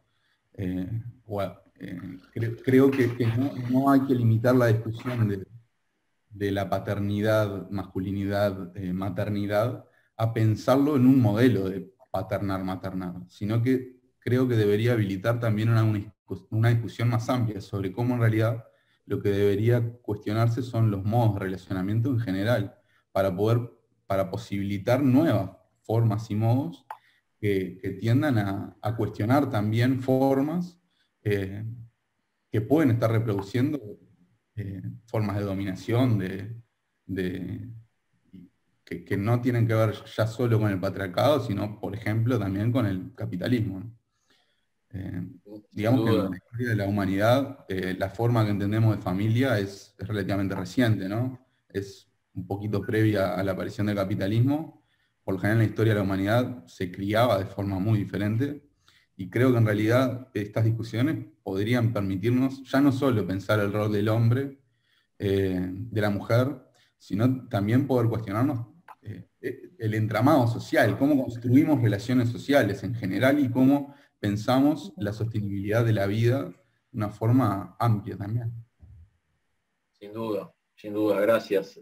Patriarcado y capitalismo se retroalimenta constantemente, y me hiciste acordar al texto de La policía de la familia, de Lancelot, ¿no? De cómo los técnicos profesionales de la salud y sociales hemos sido entrenados también en ocasiones para reproducir el modelo, ¿no? Así que se habrá que tener mirada crítica sobre quiénes somos y qué hacemos, ¿no? Gracias, Facundo, por eso. No sé si quieren comentar algo del chat. Virginia, ¿estás ahí? Mira, sí. Algunos comentarios con respecto a esto de los mandatos, ¿no? De las paternidades y lo que es la maternidad, ¿no? En lo que nos recae a las mujeres, ¿no? Laura comenta que, bueno, los juicios sobre ser o no ser madre, cuando sos madre, también se nos juzga, ¿no? Sobre la forma en que impostás la tarea, ¿no? Hay estereotipos que te van moldeando. A ver, para un poquitito. Aunque tu posición sea revelarte a ello. Expectativas diferentes, social y culturalmente, hacia los papeles de hombre y mujer en la crianza. Después también la penalización de la maternidad, 10 años, nos dice Florencia, 10 años después del primer hijo o hija, las mujeres ven su salario reducido en un 42,5%. A ver, estoy buscando más comentarios. Después hay algunos materiales de referencia. Bueno, lo que plantea que lo que nombra Facundo es esencial, dice Beatriz, la forma de relacionamiento. No es solo cuestión de roles, sino cómo nos relacionamos. A ver, ahora sí ya estoy bien. Hoy sería muy difícil, dice Natalia, pensar en maternar o paternar sin una red de contención. Tenemos jornadas extensas laborales y debemos delegar los cuidados para poder sostenernos, que es impulsado por el capitalismo y el consumismo. Bueno, básicamente, digamos, esos serían los comentarios del chat. Gracias, Virginia. Bueno, entonces, todos y todas nos estamos cuestionando, bueno, ¿cuáles son las alternativas saludables, ¿no? A estas cosas que nos pasan, que nos duelen, que nos sensibilizan, que nos molestan, ¿no? Entonces, por ahí, a mí me gusta mucho tomar de un libro que se llama Heridos Corazones, de Deborah Tager, bueno, colega del otro lado del río, ¿no? de la UBA, que hace más de 30 años que lleva la cátedra de género, y ella en su doctorado trabajó, bueno, temas coronarios y la incidencia en los modos de ser varón y cómo se desplegaban las enfermedades vinculadas con esto. Entonces, bueno, un aspecto que a mí me gusta mucho tomar de lo que ella generó es esto de los modos tradicional de ser varón, que para decirlo simple, acá corto, pidiéndole disculpas a Débora, serían, bueno, un poco lo que hacían nuestros abuelos, ¿no? O bisabuelos. Aquel modo tradicional, ¿no? El hombre proveedor, ¿no? Donde llegaba a la casa y le traían las chancletas y la comida servida calentita en la mesa, y se iba a bañar y le llevaban la toalla y la muda de ropa planchada y limpia, ¿no? Digo, como para, desde los estereotipos, hacernos una composición del lugar, que es esto de lo tradicional. Cuando el hombre habla, el resto se calla. Acá aparece una dimensión generacional también, ¿no? Si el adulto habla, los niños no emiten opinión, etcétera, etcétera. Después habría un modo actual de llevar la masculinidad que sería algo más transformador o transicional, ¿no? Entonces seríamos ahí los hombres que ayudamos, ¿no? Yo a veces cambio algún pañal, yo lavo los platos los fines de semana, yo cocino un par de veces a la semana, llevo a los chiquilines a la escuela. Entonces, nos damos cuenta de que nos tenemos que mover del rol tradicional, pero estamos en transición hacia algún lugar de igualdad al que todavía no llegamos ni cerca, ¿no? Pero por lo menos tenemos la conciencia de que nos tenemos que mover. Entonces habría como un modelo de varón que a mí me parece que en la sociedad uruguaya, sin duda que es muy amplio el margen, pero estamos como muchos ahí, ¿no? En esto de darnos cuenta de que tenemos que cambiar, pero todavía nos cuesta bastante saber en qué dimensión y resistimos muchas veces. Y después están los modelos innovadores, ¿no? Aquellos hombres que realmente no tienen nada que ver con el abuelito, con el bisabuelo, y entonces hacen un despliegue de su vida y del ejercicio bien distinto.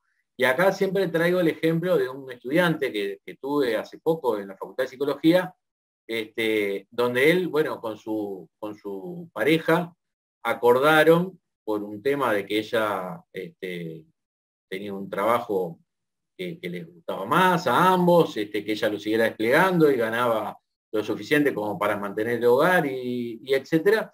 Entonces decidieron que ella iba a trabajar y que él se iba a ocupar de todo lo que eran las tareas domésticas y de cuidado, además de estudiar, hasta que se recibiera, y bueno, y ahí iban como a recalcular los roles, ¿no? Entonces es un modelo de pareja y de masculinidad en este caso bastante innovador, por esto de que es distinto a lo heteronormativo, es distinto a lo que se le fue dado originalmente a este varón y a esta pareja en general, ¿no? Ahora bien, lo que dice Débora en su libro es que cuanto más tradicional es el ejercicio de la masculinidad, más, esto se une con lo de Beno de Kaiser, del factor de riesgo, la masculinidad como factor de riesgo, cuanto más tradicional se es, más próximo a padecer enfermedades coronarias y otros tipos de padecimientos de la salud, por lo tanto, de morir más joven, de morir por accidente o de situaciones más de riesgo, por supuesto que ejercer violencia a nivel doméstico, pareja y etcétera, ¿no? Y cuanto más innovador uno sería, bueno, entonces más propenso a tener una salud mejor y entonces menos probabilidad de morir o de tener enfermedades graves coronarias, por ejemplo, porque hay un cuidado de la salud, hay un sentir cómo uno lleva la vida adelante. Por lo tanto, la conclusión que a mí me gusta reafirmar, poner así como el sello, que cuando hago este tipo de presentaciones, es decir, ser macho mata, ¿no? Así, cortito. Ser macho mata a muchas personas, entre ellas a vos mismo, ¿no? Si sos varón. Entonces, desde ahí una motivación para el cambio. Pavada de motivación, ¿no? Si uno mira en las camas de emergencia de hospital, si uno mira en la cárcel, si uno mira en los grupos de narcóticos anónimos, de alcohólicos anónimos, va a encontrar un porcentaje altísimo de varones sobre mujeres. Y esto tiene que ver con los modos de llevar la vida adelante, tiene que ver con cómo uno despliega su vida, ¿no? No es casualidad, no está en la biología, no está en los genes, aunque algún posible impacto puntual puede venir de ahí, ¿no? Pero en general tiene que ver con una cuestión cultural y de despliegue de los roles, ¿no? Ahora bien, la pregunta que les hago, y estoy controlando el tiempo porque ya nos queda poco, ¿otras categorías se les ocurren? Además de esto de tradicional, transformador, transicional, innovador. No sé, pregunto por curiosidad. Ya que estamos, podemos construir en conjunto. ¿Disidente? Bueno, disidente. Florencia, ¿cómo va? Hola, ¿cómo están? Qué gusto Apareciste verte, ahí. Fernando. Igual. Sí, disidente, puede ser. ¿Alguna otra?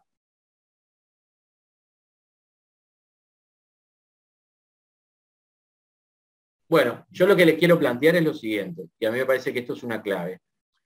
Ninguna de estas formas de categorizar son estancas, o sea, ninguna es una forma independiente de la otra. A mí me gusta pensar y sentir que en mí y en todas nosotras hay algo de tradicional, hay algo de transformador o de transicional, y hay algo de innovador.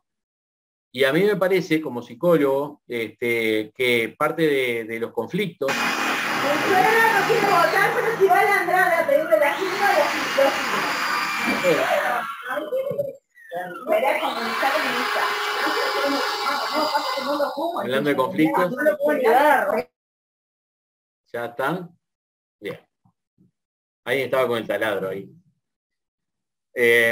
No, les decía que parte de los conflictos a nivel subjetivo, conscientes, pero la gran mayoría no tan conscientes, por no hablar del inconsciente, porque se originan ahí, en esa lucha de fuerzas, de forma de ser, de estar, de pensar, de sentir, en códigos culturales que ya no son sostenibles en la vida cotidiana, pero que los seguimos manteniendo, porque ni siquiera sabemos que están ahí.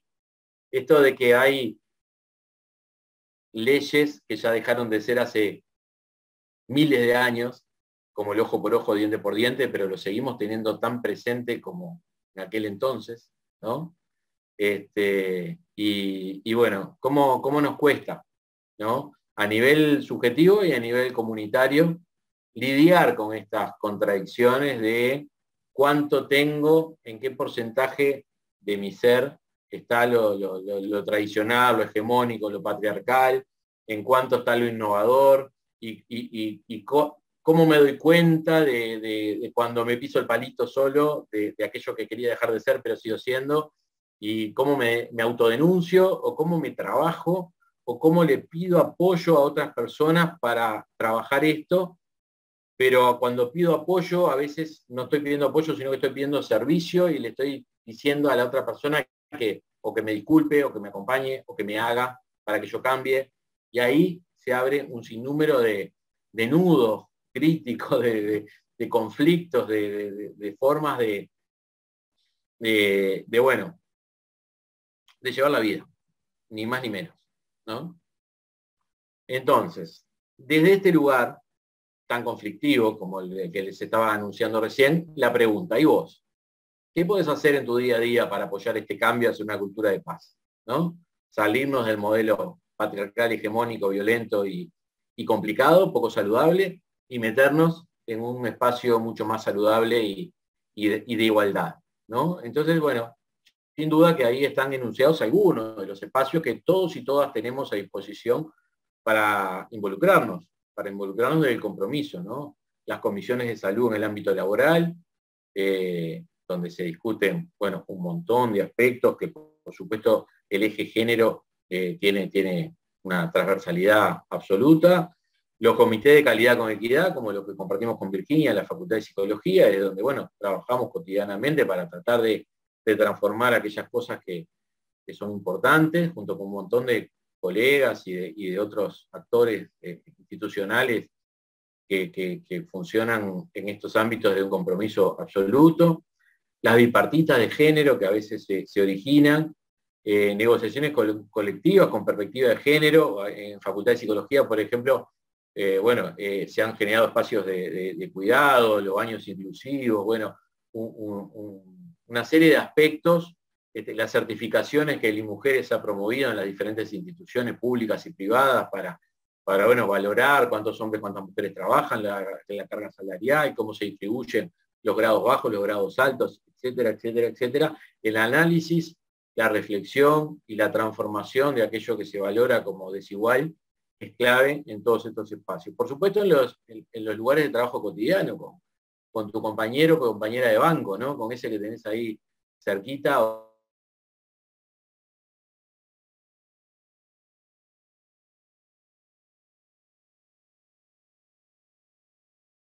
Trabajarlas, y bueno, los espacios de cuidado adentro y afuera del trabajo, en lo doméstico, a nivel de pareja, a nivel familiar. ¿Quién cuida al abuelo, a la abuela, cuando precisa que lo cuidemos, ¿no? ¿Quién se anota primero? O cuando hay que ir, cuando hay que hacer horas extras, ¿quién se anota primero? ¿No? Obvio que en lo público eso es distinto, pero en lo privado. ¿A quién le ofrece, jefe, para que se quede haciendo las extras? ¿Y por qué? ¿Por qué será? ¿Eso será bueno? ¿Será malo? Bueno, en fin. Todos estos espacios, ojalá que ustedes los habiten, porque están disponibles para ello y para trabajar fuertemente. Y hay otros un montón. El cogobierno del UDELAR habilita a que esto esté en prácticamente todas las conversaciones, así que desde ahí invitarles, ¿no? Acá, nada, si quieren podemos pasar a mirar un par de videitos, y si no abrimos el micrófono unos 5 minutitos, porque capaz que hay gente que tiene como ganas de decir cosas antes de pasar a mirar videos, y si no lo hacemos después. ¿Qué prefieren? Los videos van a quedar disponibles igual en la plataforma, así que no hay ningún problema. Las personas que no marcaron su asistencia a la plataforma ya también lo pueden marcar, y capaz que, no sé, ustedes elijan qué es lo que quieran, si quieren intercambiar o prefieren mirar los videos posteriormente.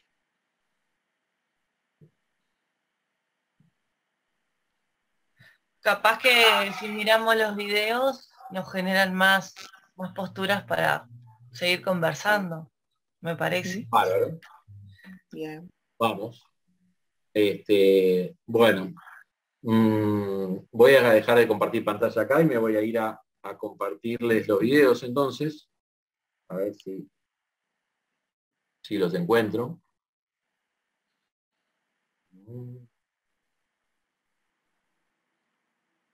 Bueno, ahí voy. Denme un segundito. Empieza el cine. Empieza el cine.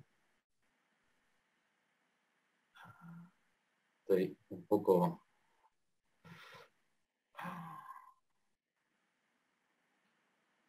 A ver si se escucha, porque estas cosas todo el tiempo uno aprende. ¿Ven ahí? Sí, se está viendo, Fernando. Vamos a ver si lo escuchan ahora. Cuando las tareas del hogar desbordan a las mujeres.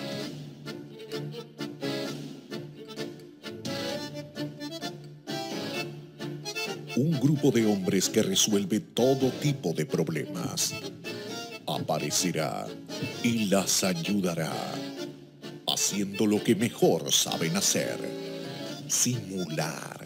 ¿Qué hay que comprar? Decime y lo hago. ¿Por qué estás haciendo todo eso sola? No eres avisado. Si vos no me lo decís, yo no puedo saberlo. No soy adivino. Pichi, tranquila. Yo te ayudo. Los ayudadores. Un grupo de hombres con distintas habilidades y que no toman ningún tipo de decisión o acción proactiva en las tareas del hogar y de cuidado. Encontralos en tu familia, en el trabajo y grupo de amigos.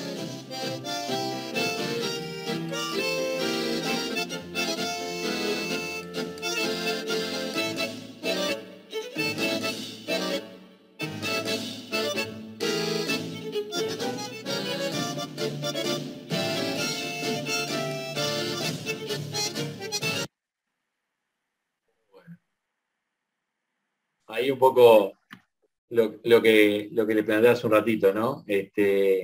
Muchos estamos ahí en esto de, hasta sin darnos cuenta, lo cual es un error que hay que asumir, pero estamos en eso de, bueno, doy una manito, ¿no? Inclusive en esto de la charla, ¿desde dónde hablo? ¿No? Soy un masculinólogo que le enseño a los otros hombres que qué bueno que es ser como yo, o en realidad tengo una postura crítica sobre el tránsito de mi vida y estoy tratando de moverme lo más rápido posible.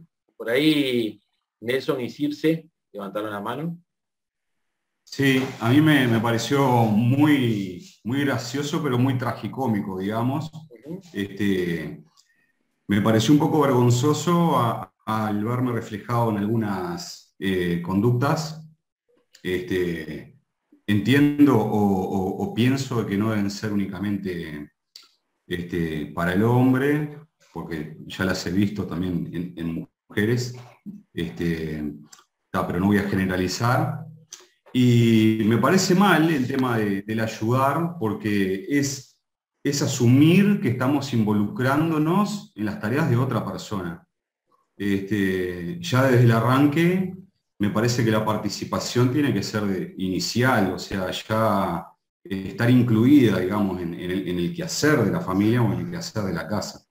Y después otra cosa que me resuena, y antes de que se termine este conversatorio lo quiero decir, y capaz que yo no soy un entendido en la temática, porque no tengo capacitación en estas temáticas, pero bueno, tengo un sentir y una definición interna, es que yo siempre pensar en las personas más que en la clasificación de hombre y mujer, por más que yo sé que todas las diferencias que tenemos, que se ha creado, que somos un constructo social, aparte de un constructo familiar y genético, y somos el resultado de eso, pero yo prefiero pensar en el ser humano como persona. Me parece que ahí eliminamos el tema de hablar de los ismos, del masculismo y el feminismo, y todas las tendencias.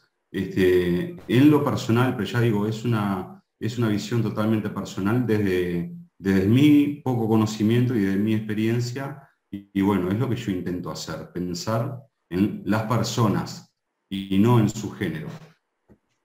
Gracias, Nelson. Circe. Bueno, buenos días. Como siempre, un placer estar en clases con Fernando, así que primero que nada transmitirle la alegría de compartir este espacio.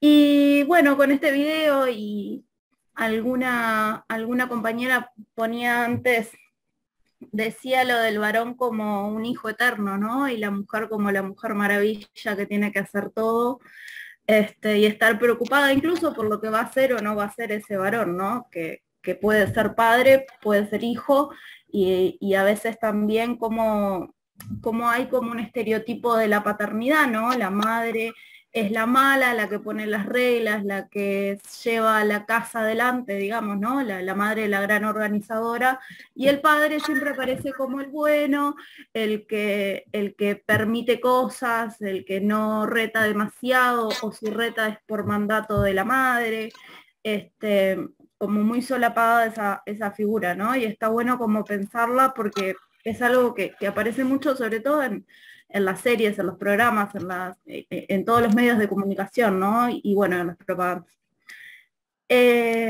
También pensaba en algo que escribía Mabel Burín sobre cómo se nos proponen a las mujeres este lugar de cuidado, de quedarte en la casa, de las tareas domésticas,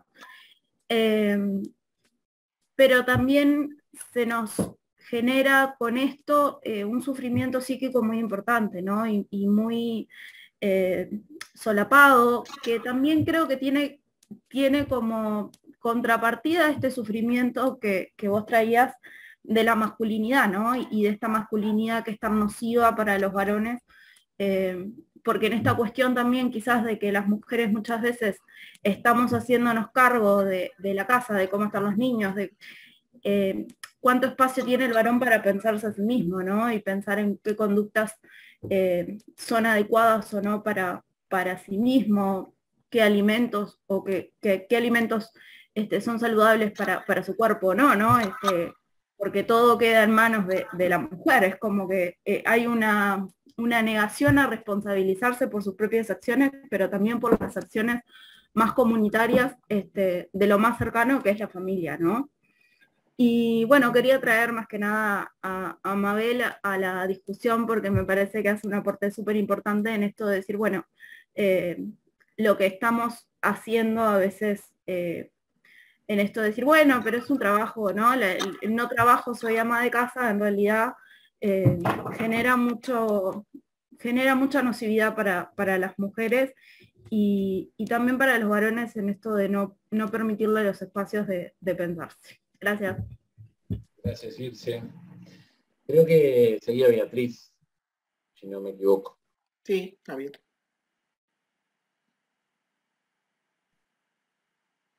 Está muteada, Beatriz. Perdón, me olvidé de sacar el silencio.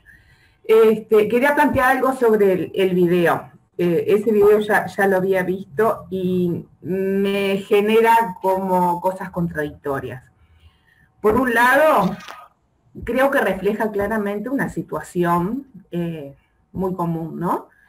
Pero por otro lado, no me termina de convencer el enfoque que tiene, porque en el fondo está como culpabilizando a los varones en una situación cómoda que dejan que se haga. En esto quiero recalcar algo que ya nombró Facundo, yo traté de resaltarlo en el chat también, que para mí es un tema que no es culpa de alguien, ni de los varones, ni de las mujeres, sino que es una cuestión de relación. ¿Cómo se puede cambiar esto y se puede convertir en una relación más sana? Por un lado, entendiendo lo que es la corresponsabilidad, que es responsabilidad de todos, no es que los varones ayudan, sino que la responsabilidad es de las dos partes y todos colaboramos con eso. Y por otro lado, también desde las mujeres tenemos que cambiar cierto tipo de actitudes y cambiar un poco la cabeza. Porque muchas veces los varones no se animan a hacer cosas, me refiero a las tareas domésticas, por ejemplo, y las mujeres tampoco dejan espacio para eso, porque también hay espacios de poder, ¿sí?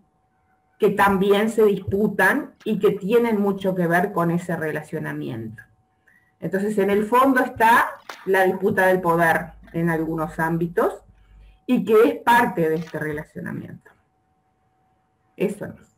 Gracias, Beatriz. Tenemos a Claudia y a Florencia. Eso es. Claudia. Y a Lucrecia. Era la primera que como de al principio me hizo acordar a las propagandas de Mr. Músculo. No sé si alguien le hizo como ese ruido. Y después algo que se viene hablando también, ¿no? De mismo las mujeres, yo soy una de las que siempre trata de corregir cuando escucho a mis amigas decir, no, porque me ayudó a hacer esto, me ayudó. Digo, no te ayudó. Le digo, es parte de la tarea de él, de la casa donde vive. Y sí, no, y hago una mea culpa también como mujer de cómo nos cuesta, ¿no? Lo traemos tan incorporados. Yo que vivo en pareja, por ejemplo, nos distribuimos, pero a veces siento que yo tengo que limpiar porque yo voy a limpiarlo mejor, o porque yo lo voy a hacer mejor, o porque como él lo hace no me gusta y tengo que volverlo a hacer.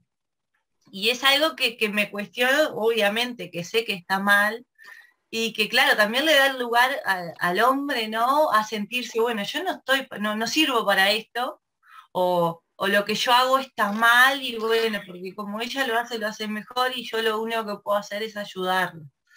Y bueno, y también con el cuidado de los hijos, ¿no? Cuando preguntás a las madres cuando recién nacen, sobre todo los niños, ¿y cómo estás de noche? ¿Cómo la llevás? Y dice, ay, fulano de tal me ayuda un montón porque se levanta. no te ayuda, es el deber de él también.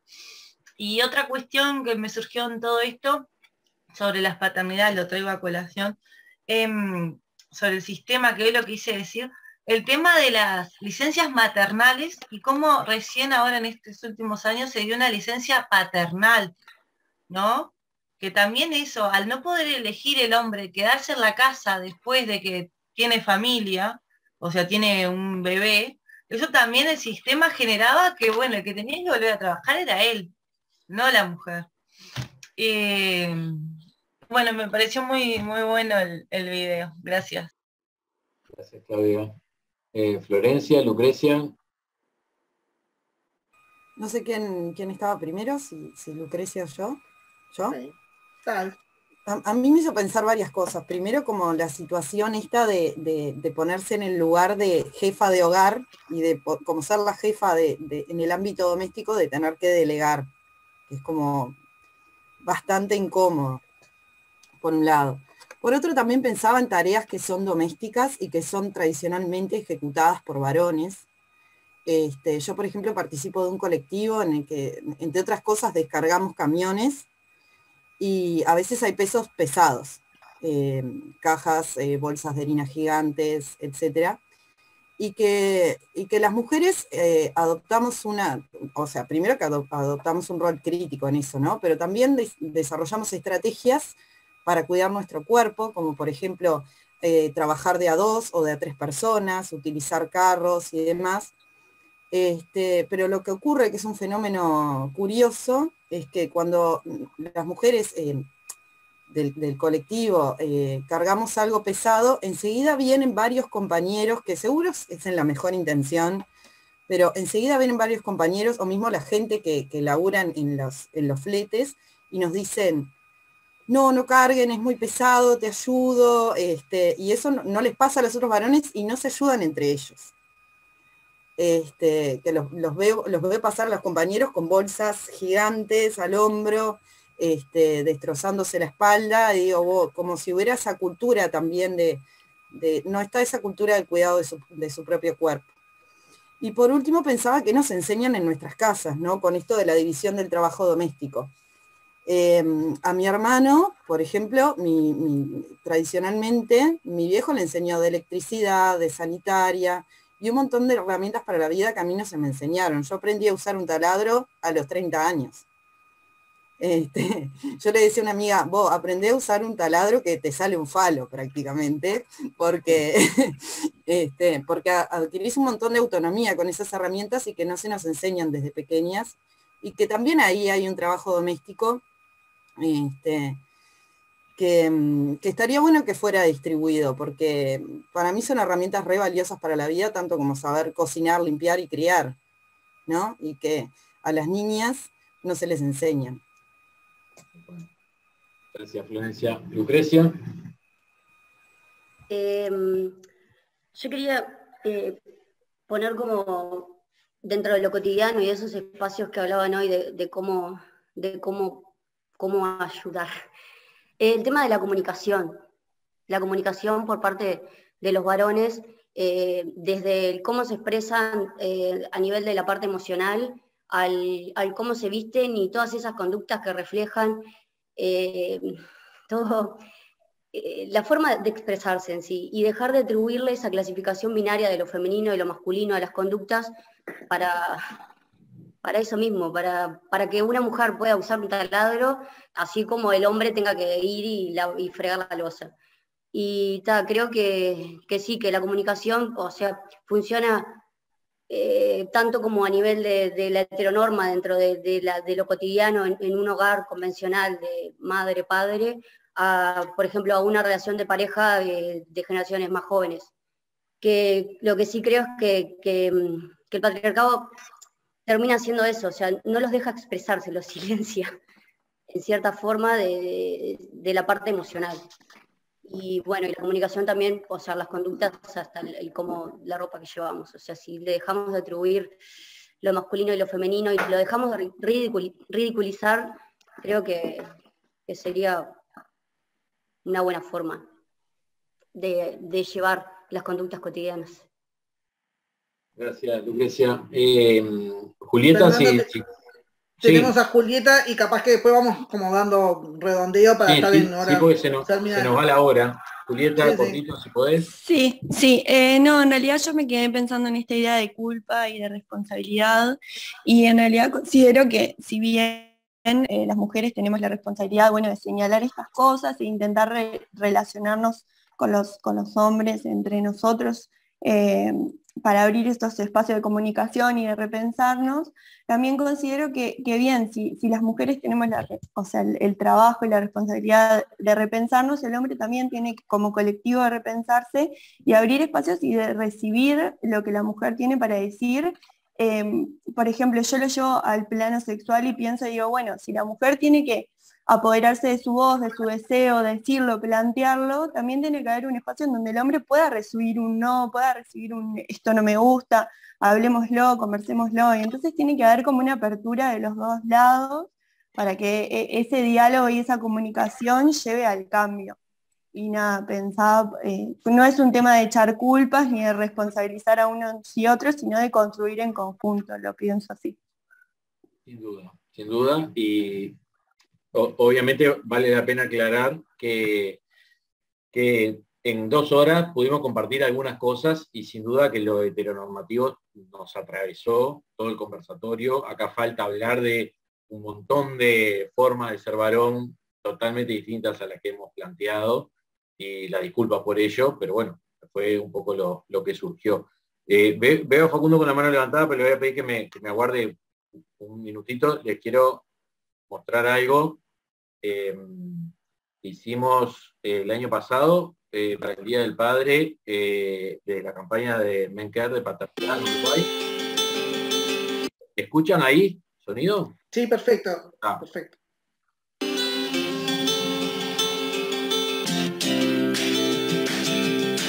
Hoy es el Día del Padre en Uruguay y desde Men Care Uruguay y Privilegiados nos preguntamos cómo hacer para que no sea uno más, para que no pase desapercibido y sea una oportunidad para pensar la paternidad, la recibida, la deseada, pero por sobre todo, la silenciada, la omitida. Así que unas pantuflas, un desayuno y la fuerza de las preguntas que siempre nos ayudan a ser mejores. Comencemos pensando en nuestra infancia. ¿Con cuántos bebés y cochecitos de juguete creciste? ¿Cuántas veces jugaste a darle de comer, cuidarla o cuidarlo y cambiarle el pañal? Y cuando fuiste creciendo, ¿cuántas veces te preguntaron si de grande querrías tener hijos o hijas? ¿Cuántos gurises querías tener? ¿O con quién quisieras formar una familia? Hay preguntas que nunca se hacen y silencios que nos constituyen. Pareciera que la paternidad no es algo que se construye, sino que nos llega. Crecemos sin pensar en ella. No la vemos, no la jugamos, no le damos un espacio en nuestra imaginación y crecemos alejados de estas ideas, jugando a otras cosas, pensando en hacer, viajar, producir, ganar, competir, ser exitosos, pero rara vez en ser padres. Mira esta cosa que llora. Ah, es mi hija. Entonces, todo es nuevo y no lo entendemos bien. En cambio, ellas, las madres, sí que saben. Porque de chiquilinas las llenaron de juguetes y preguntas sobre la maternidad. Ellas entienden porque, aparte de todo, llevaron en su vientre a la criatura. Para las mujeres la maternidad es algo natural. ¡Qué vivo! Después de decir eso, se borró de la crianza de un bebé sobre el que tiene la misma responsabilidad que la mujer para criar, cuidar, educar, amar y mantener. Cuando de grandes comenzamos a tener una práctica sexual activa, continuamos replicando privilegios en torno al deseo, a la anticoncepción y a la protección de infecciones de transmisión sexual. ¿Tenemos relaciones pensando en el goce de ambos o solo en el nuestro? ¿Quién tiene la responsabilidad de evitar un embarazo? ¿No usamos preservativo porque queremos ser padres o porque no nos hacemos cargo y solo pensamos en no sentir el látex? Si podemos borrar el preservativo durante las relaciones, es porque sabemos que luego nos podemos borrar aprovechando el privilegio de no tener que cargar en nuestro cuerpo a ese bebé y luego con su crianza, o de tener que ponerle el cuerpo al aborto. Esto es injusto y violento, pero pasa y mucho. La falta de educación sexual integral es la principal explicación, pero también la falta de imágenes y representaciones saludables para todas las personas involucradas. La falta de preguntas para varones que nos involucren en el tema. La planificación familiar, la anticoncepción, la crianza y el cuidado siguen siendo temas femeninos por una sociedad que invisibiliza, aun cuando quiere mostrar el problema, al varón y su rol. Hoy es el Día del Padre en Uruguay, y luego de escuchar todo esto te preguntamos, ¿qué significa la paternidad para vos?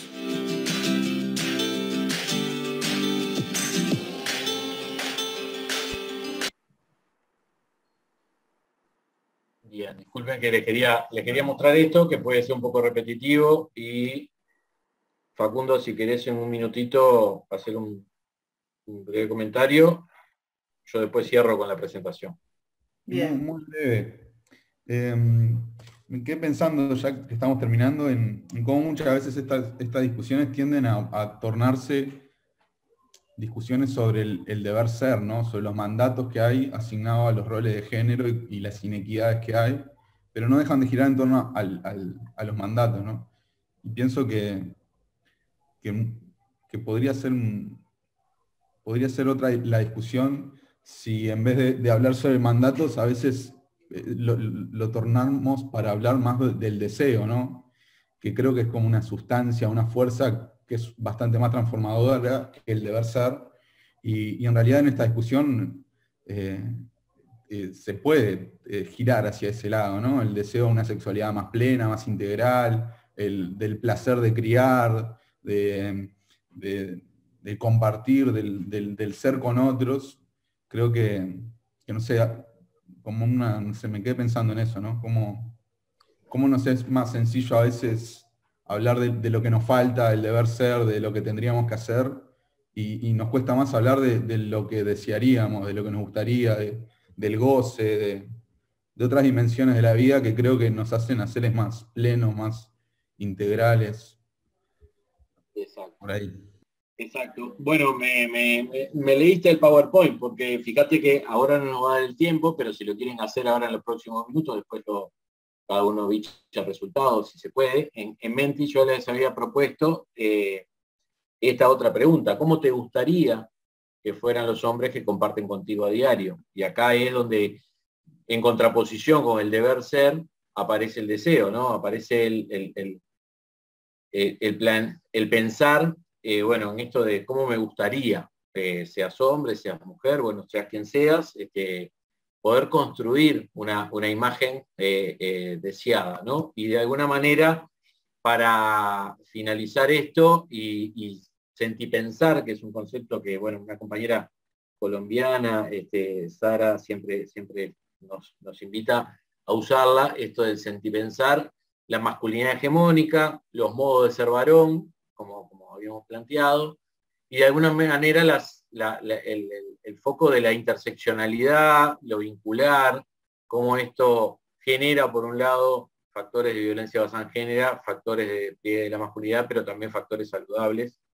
En el último link tienen a una charla que dura casi una hora, si mal no recuerdo, de Beno de Keiser, hablando de la masculinidad como factor de riesgo. Esto les queda por allí para verlo después, y bueno, y seguir de alguna manera construyendo, bueno, cotidianidad en conjunto con otros y con otras, porque de eso se trata.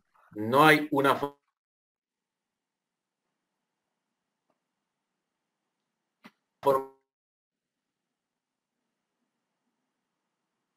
a estos temas. Quedaron paralizados. ¿Me escuchan? Sí, ahora sí.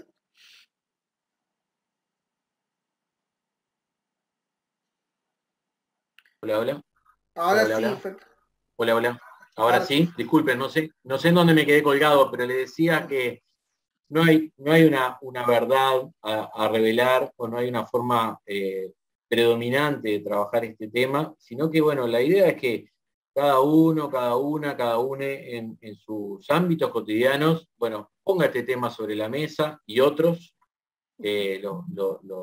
los invito a reflexionar con lecturas, con videos, con otras personas, y bueno, avancemos en conjunto hacia lugares más agradables, más saludables, y que estén más vinculados con nuestros deseos, ¿no? Salgamos del discurso, del discurso que señala lo que está mal, y pasemos a la acción, ¿no? Para hacer las cosas que nos gustaría que sucedieran.